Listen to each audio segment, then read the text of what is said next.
If you've recently updated your TikTok app, you may have noticed that the Discover tab has been replaced by the Friends tab.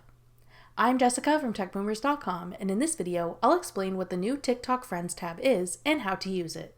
Now let's get started.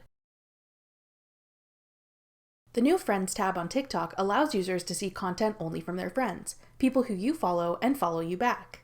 This is a new way for TikTok to recommend content from people you know and are friends with, for a more personal feed of content. Instagram also recently came out with a similar favorites feed. To use the TikTok Friends feed, open the TikTok app and tap Friends at the bottom. Here you'll see videos your TikTok friends have posted. Whenever one of your friends posts a new video, you'll see a badge icon with a number on it, indicating how many new posts you have to view in your friends feed.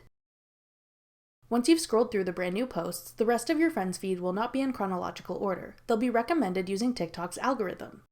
Using the Friends feed is otherwise the same as your For You page and following feed. The Friends page also has a search bar at the top.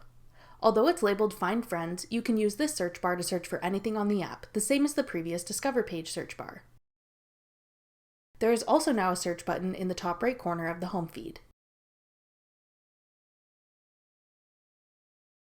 That does it for our overview of the new Friends feed on TikTok. Thanks for watching. If you found this video helpful, we'd love it if you'd hit the thumbs up button below and subscribe to our channel. We put out great new tech tutorials like this one every week.